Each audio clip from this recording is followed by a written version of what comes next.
오늘은 이제 종교개혁 주일입니다. 오늘 오후 예배는 종교개혁 주일을 맞이해서 또 강화문 일대에서 한국교회 연합 예배로 드립니다. 지난 2주에 걸쳐 저는 이제 포괄적 차별금지법에 대해서 말씀을 드렸고, 또 오늘 앞부분에 포괄적 차별금지법에 대한 중요한 이야기 몇 가지 더 말씀을 드리고, 갈멜살, 그 엘리야 영적, 그 부흥이 어떻게 일어났는가, 교회 개혁과 관련해서 말씀을 드리겠습니다. 동성애자들이 주장하는 세 가지 가짜 뉴스가 있습니다. 첫 번째는 동성애는 유전적이다. 유전적이겠습니까? 1990년대 초반만 해도 동성애가 유전적이다라는 이제 논문, 이런 글들이 많이 발표가 됐습니다. 그래서 그 당시에 많은 나라들이 이 유전적이구나, 학자들이 저렇게 얘기하네, 과학자들이 저렇게 얘기하네, 뭐 그래가지고 그렇게 이제 차별금지법이 많이 통과가 되었습니다. 그러나 이제 2019년 동성애자 48만 명을 대상으로 해가지고 과연 이것이 과학적으로 유전적인지 다 이 검사를 했는데 유전하고는 전혀 상관이 없다라는 것이 밝혀졌습니다. 그래서 동성애는 유전과 아무런 관계가 없습니다. 두 번째는 동성애는 세계적인 추세라고 말합니다. 과연 그렇습니까? 아니죠.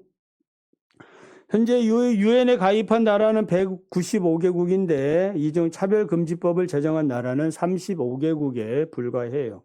전체 18%입니다. 이중 동성애를 하면은 법으로 처벌하는 나라도 있습니다. 법으로 처벌해. 이런 나라가 72개국이나 된다고 합니다. 그러니까 우리나라도 건국 이래 뭐 동성애를 뭐 처벌하거나 차별한 적 없습니다. 한 번도 없습니다. 동성애 한다고 국가기관이 나와가지고 조사하고 잡아간 적이 없거든요. 그런데 이제 이 포괄적 차별금지법을 제정하려고 합니다. 차별받았다고. 차별한 적도 없는데 그런 걸 주장을 해요. 세 번째는 유엔이 우리나라 인권위원회에 동성애를 인정하라고 권고했다라는 것입니다. 그 들어보셨나요? 이것도 사실이 아닙니다. 앞서 설명한 대로 동성애를 찬성하는 나라보다 반대하는 나라가 이 세상에 더 많습니다. 그러니까 유엔에서 반대하는 나라가 많은데 동성애를 하십시오, 그 법을 만드십시오, 그렇게 권고할 수 없다는 거예요. 아마 이런 권고한 내용이 있다면은 그거는 유엔의 각 소위원회에서 서로 그 결정한 내용일 수는 있어요. 예를 들면은 여성차별철폐위원회 같은 데서 동성애를 논의했을 것이고, 아마도 이제 여성 인권을 주장하는 곳이니까 동성애의 인권을 보호해야 한다라는 그러한 이제 서명에 동의를 한 나라들이 많다는 겁니다. 그러니까 이제 소위원회에서 채택한 그 성명서를 가지고 유엔에서 유엔 전체가 동의했다. 그래서 유엔에서 이렇게 이제 권고한 이야기다라고 이제 부풀려 말한다는 것입니다.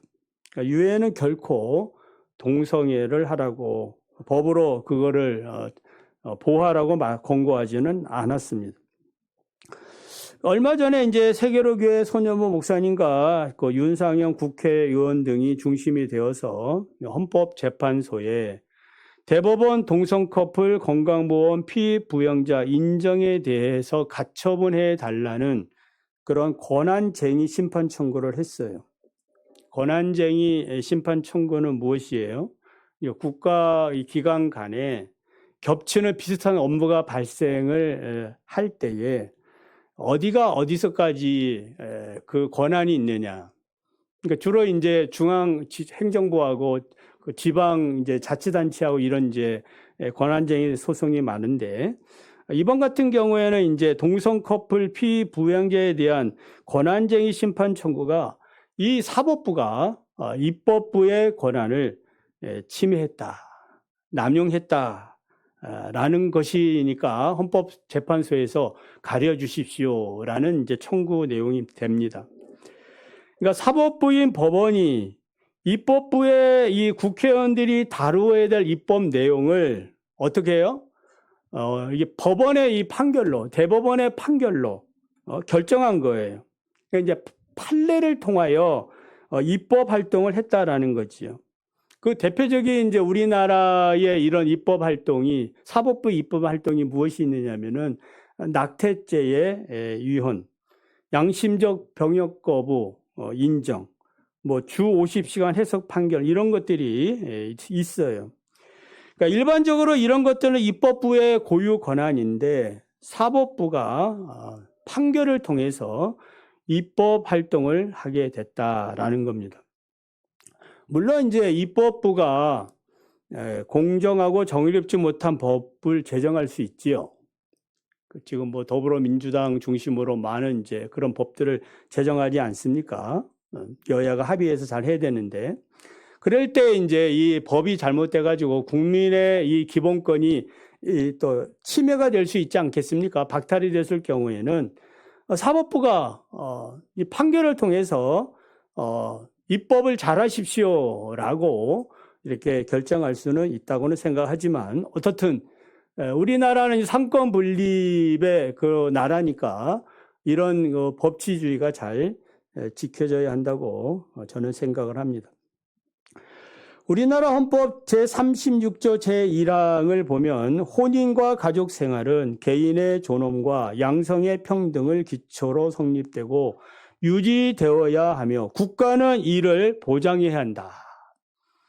그러니까 이제 이 가정, 양성의 평등은 이제 양성의 평등은 뭐예요? 남과 여의 그 구성된 가족을 얘기합니다. 이 가정은 누가 보호를 해줘야 되는 거예요? 국가가.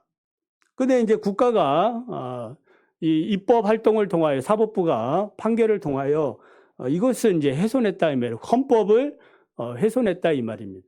그리고 반헌법적인 행위다라고 해서 이제 권한쟁의 심판 청구를 한 겁니다.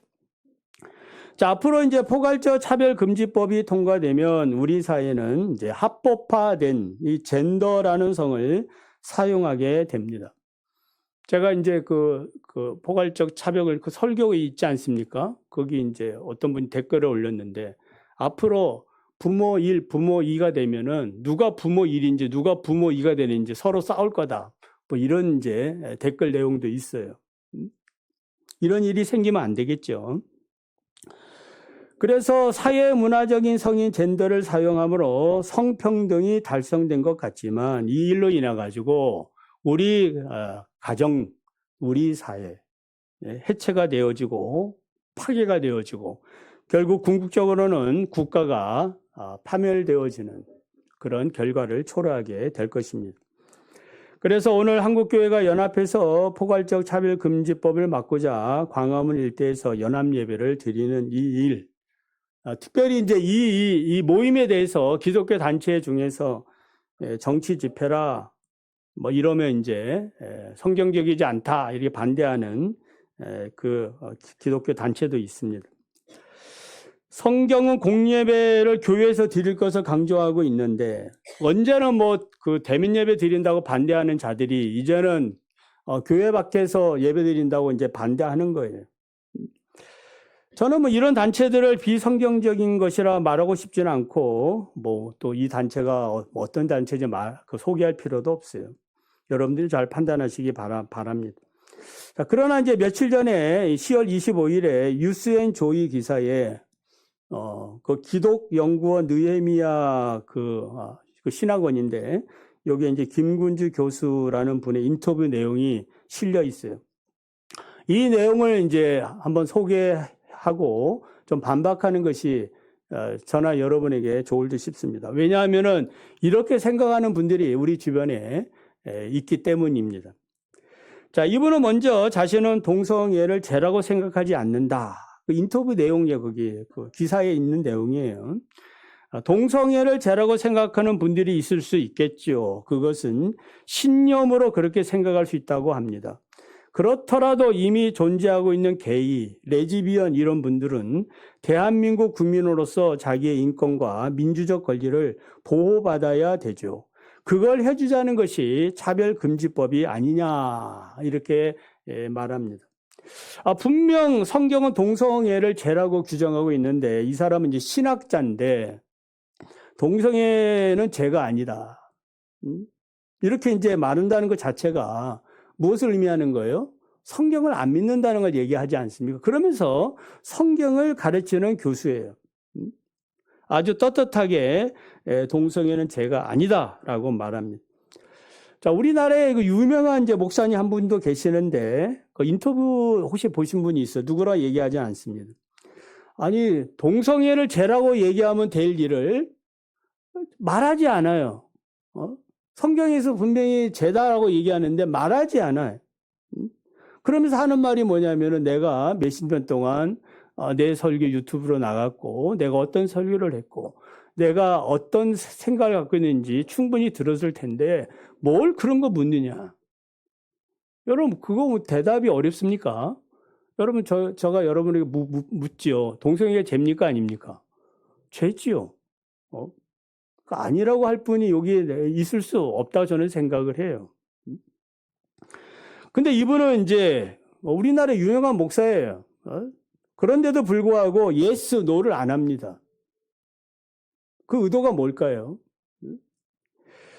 예수님도 현장에서 가늠하다 잡힌 여인에 대해서 말하지요. 나는 너를 정죄하지 아니한다. 나도 너를 비난하지는 않는다. 하지만 뭐 하지 말라? 죄는 짓지 말아라. 죄는 짓지 말아라. 그러니까 너희 행위가 잘못됐으니까 다시는 간음하지 말아라. 음란하게 살지 말라. 그걸 말씀하고 있어요. 지금도 예수님이 동성애자들에게 뭐라고 얘기할까요? 나 너희들 비난하지 않는다. 정죄하지 않는다. 그렇지만 이 동성애 행위는 잘못된 거야. 죄야. 이 행위는 하지 말아라. 그렇게 말씀하지 않겠습니까? 예수님의 말씀하는데 그 예수님의 말씀을 믿지 않는 거죠. 그런 사람들이 있다 이 말이에요. 여러분 여기 이제 중요한 것이 하나 있어요. 우리 동성애 그러면은 이거를 동성 간의 뭐 사랑이나 우정 그걸 자꾸 생각하는 분이 있어요. 그거 아닙니다. 동성애라는 말 자체가 무슨 말이에요? 동성 간의 관계를 얘기하는 거, 성관계를 얘기하는 거거든. 그게 죄라는 거지. 서로 뭐 남녀 간에 남남이 서로 사랑하고 우정 나눌 수 있고 사랑할 수 있지요. 그 다윗과 요나단의 우정이 얼마나 유명합니까? 그거를 이제 뭐 동성애자는 서로 그 게이였다 이렇게 이제 뭐 얘기하는 겁니까? 그건 아니지 않습니까? 자, 앞서 제가 잠깐 말씀드렸지만은 동성애자의 차별에 대해 우리나라 건국 이래로 처벌하지도 않고 차별하지도 않습니다. 오히려 남성 동성애로 에이즈가 90% 걸린다는 그 학생 보고가 있지 않습니까? 그리고 우리나라 뭐 청소년들 19세 그 동성애자 그 에이즈 환자들이 많은데 다 무엇을 통해서 걸린 거예요? 이 동성애를 통하여 걸린 거예요. 우리 자식들이. 안타까운 일이지요. 그리고 이 에이즈 환자의 치료비 전액을 의료보험에서 제공하고 있어요. 그래서 다른 나라 미국 같은 데서 이 에이즈 환자들, 동성애자들은 이 한국을 에이즈의 천국이다 이렇게 표현하기도 해요. 다 나라에서 치료해 주니까. 자, 그리고 이 김근주 교수는 차별금지법이 제정되더라도 교회에서 설교하는 이것들이 교회에서 동성애는 죄입니다. 제가 여러분 이렇게 죄라고 얘기하는데 절대 처벌받지 않는다고 얘기해요. 그렇지 않지요. 차별에 있어서 관점이 있다고 했잖아요. 그러니까 관점에 따른 차별, 관점에 따른 차별 규제가 무엇이에요? 이것이 무서운 것이 이 관점에 따라 성적 지향, 사상, 종교, 이 정당한 비판할 수 없다 이 말이에요. 그래서 이 차별금지법이 통과되면은 동성애에 대한 부정적인 이야기, 동성애는 이 에이즈는 동성애를 통하여 이 90% 이상이 감염된다. 이런 거 얘기할 수 없고, 혹시 뭐 상담도 얘기할 수 없어요. 제가 그 동성애 약간 기질이 있는 것 같은데 어떻게 해야 되겠어요? 이거 상담했다가는 뭐 하는 거예요? 예? 이렇게 하라 저렇게 하라 말 못하는 거예요. 무조건 긍정적인 이야기만 해야 되는 겁니다. 그래서 이 동성애에 대한 적대적인 태도, 모욕을 주는 행위, 성적 굴욕감, 혐오감을 느끼게 하는 모든 언동은 다 제한을 받아요. 그래서 동성애자가 내가 우리 이동성 목사를 통하여 설교를 듣는 중에 혐오감을 느꼈습니다. 굴욕감을 느꼈습니다. 이렇게 하고 이제 국가기관에 진정서 내면 뭐 하는 거예요?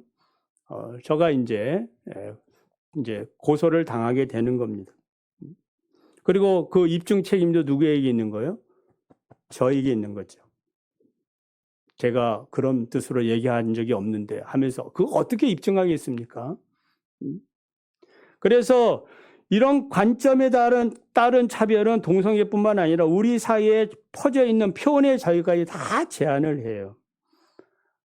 지난주도 한번 말씀을 드렸잖아요. 제가 여러분을 약간 이렇게 3초 동안만 이렇게 우리 김문당 권사님을 이렇게 쳐다보면은 2초 동안만 쳐다봐도 그러면 김문당 권사님이 뭐로 고발할 수 있어요?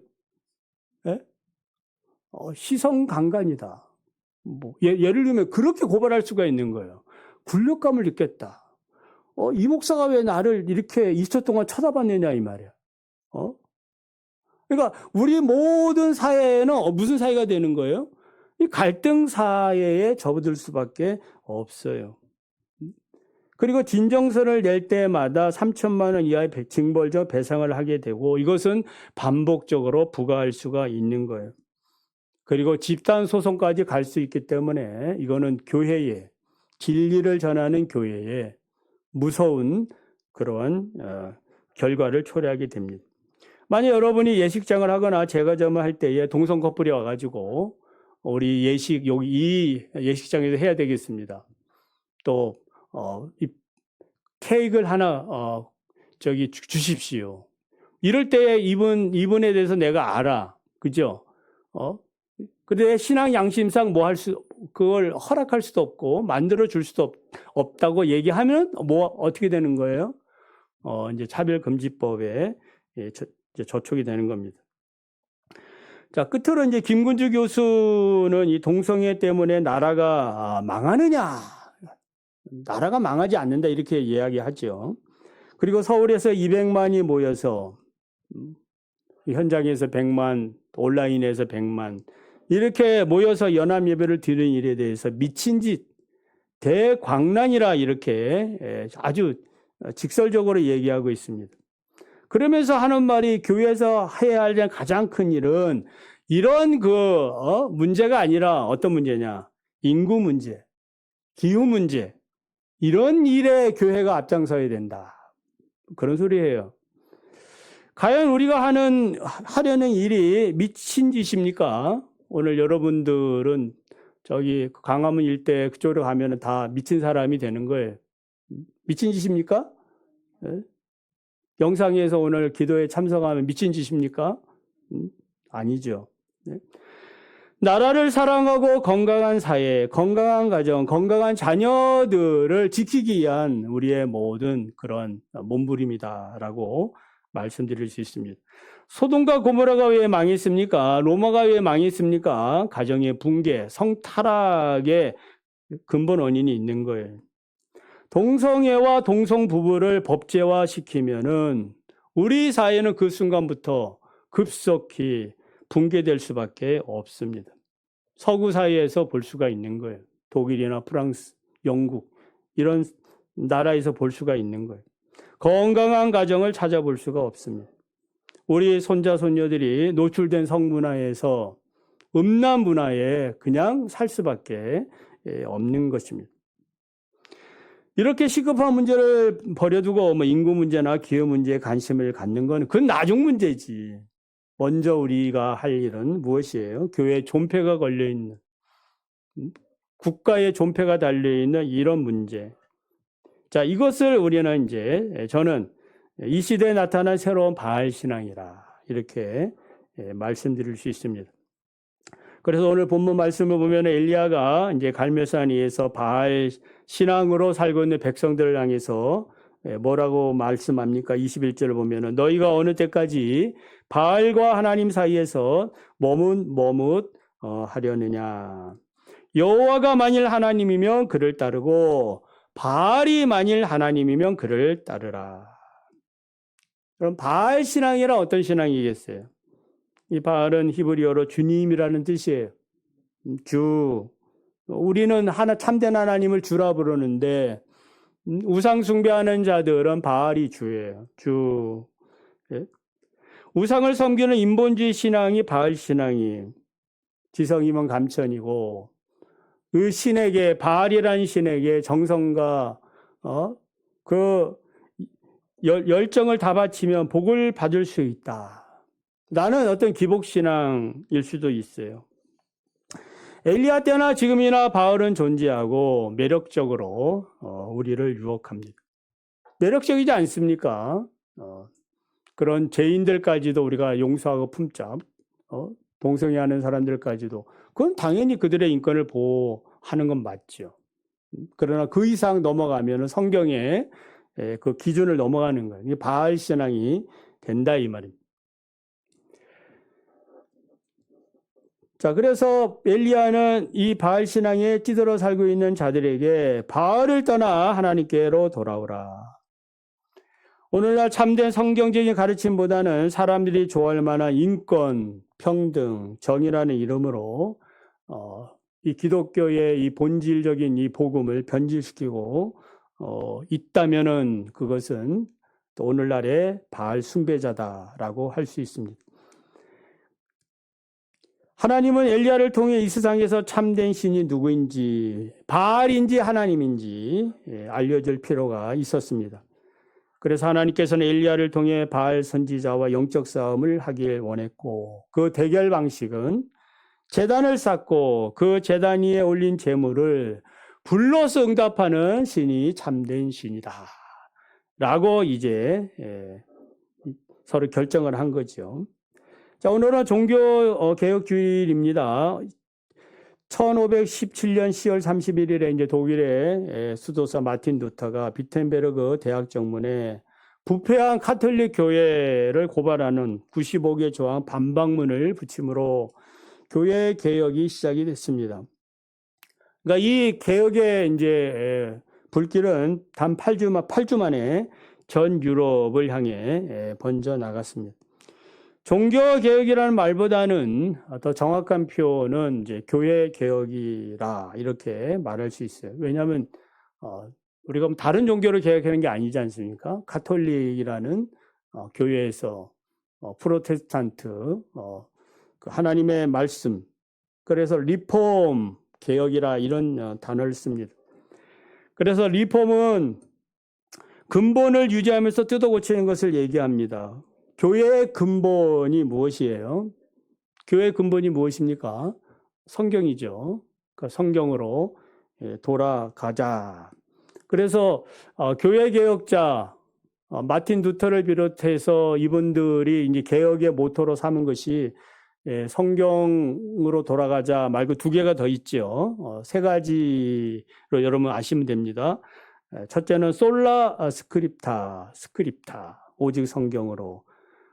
그 다음에 두 번째는 솔라 그라티아, 오직 은혜로. 세 번째는 솔라 피데, 오직 믿음으로. 한번 따라해 볼까요? 오직 성경으로, 오직 은혜로, 오직 믿음으로. 이 세 가지가 다시 말하면 성경의 어떤 근본으로 돌아가는 그런 말씀이라 이렇게 볼 수도 있어요. 그래서 엘리야가 갈멜산 영적 전투에서 이 세 가지 개혁 모토가 다 포함되어 있다라고 볼 수 있습니다. 자, 엘리야가 제안한 대로 먼저 바알 선지자 450명이 송아지를 잡고 아침부터 낮까지 바알 자기들의 주를 부르면서 바알이여 바알이여 응답하십시오. 불러서 응답하십시오. 응답하겠습니까? 응답할 수 없지요. 존재하지 않는 신인데 무슨 응답이 있겠어요. 엘리야의 차례가 되었습니다. 엘리야는 위험 있는 목소리로 모든 백성을 내게로 가까이 오십시오. 예배로 이제 초대를 합니다. 백성들이 엘리야에게로 나아가지요. 그러자 엘리야는 그들 앞에서 오래전에 허물어졌던 여호와의 제단을 수축합니다. 이 제단은 이제 교회죠. 오늘 우리가 연합예배 드리는 것도 뭐예요? 이 제단을 수축하는 겁니다. 그동안 잃어버렸던 한국교회의 장점, 그 연합예배, 여의도에서. 제가 어렸을 때 빌리그레암 전도대, 어렸을 때 엄마 따라서 너무 사람이 많으니까 신부집 깔고 저 식길동에 거기 이제 막 있었던 기억도 나요. 그러니까 우리 자녀들, 우리 청년들, 이번 큰 이러한 집회에 이게 뭐, 우리 생애에 뭐 또 오겠습니까? 이런 대규모의 집회가. 그렇지 않거든요. 그러니까 그런 집회에 참석했다는 것과 참석하지 않았다는 것은 엄청난 차이가 있어요. 그래, 저는 지금도 엑스폴로 74 노래를 아직까지 부르고 있어요. 기억이 나거든. 거칠고 허무한 땅, 이 삼천리에, 그게 영양이거든. 그때에 배웠던 그 노래가 지금도 이렇게 기억이 나요. 자, 그래서 이 무너진 이 제단을 이제 엘리야가 수축을 합니다. 야곱의 아들들 지파의 수요를 따라 12돌을 취합니다. 돌 하나하나에 여호와의 말씀을 의지하며 쌓습니다. 솔라 피데, 믿음으로 쌓습니다. 회개하는 마음으로 쌓습니다. 가슴을 치며 쌓습니다. 다시 한번 이 백성에게 하나님의 구원이 나타나고 회복되기를 원하는, 이 바알 신앙을 떠나서 참된 하나님만 섬기기를 원하는 그런 마음으로 돌을 쌓았습니다. 그리고 제단을 돌아가며 곡식 종자 2세 알을 둘 만한 도랑을 만들었습니다. 종자는 생명의 근원을 말합니다. 종자 도랑을 팠다는 것은 생명의 근원이 누구에게 있다? 바알 아사라, 바알 신앙이 있지 아니하고 오직 하나님께만 있습니다. 창조주 하나님께만 있습니다. 그래서 이 도랑의 생명의 역사가 일어나길 소망합니다. 솔라 그라티아, 하나님의 은혜가 일어나기를 원합니다. 그리고 나무를 벌리고 송아지의 각을 떠서 나무 위에 올려놓습니다. 그리고 통대새에 물을 채우다가 번제물과 나무 위에 붓습니다. 다시 3번 반복해서 붓습니다.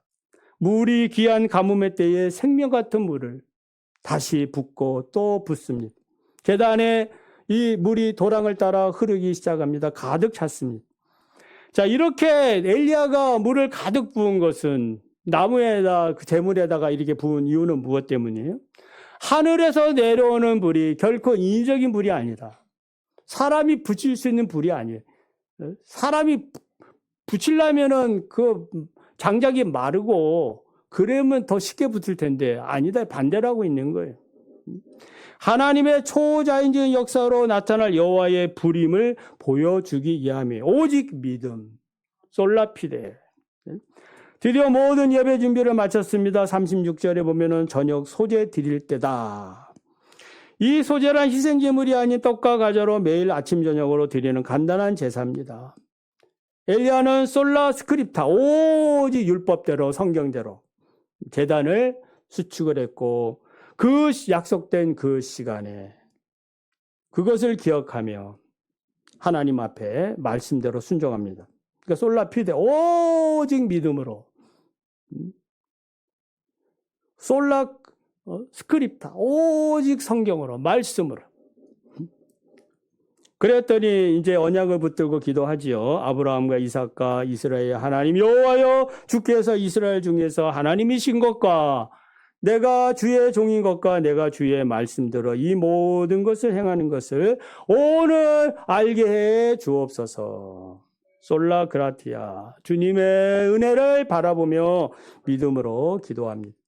주님, 이 백성들에게 여호와는 하나님이신 것과 그들의 마음을 돌이키시는 분임을 알게 하옵소서. 누가 마음을 돌이켜요? 우리 하나님의 은혜가 임하면 돌이키는 거예요. 솔라 그라티아, 여호와의 불이 은혜로 임하자 번제물과 나무와 돌과 흙을 태우고 도랑의 물을 핥아버렸습니다. 할렐루야.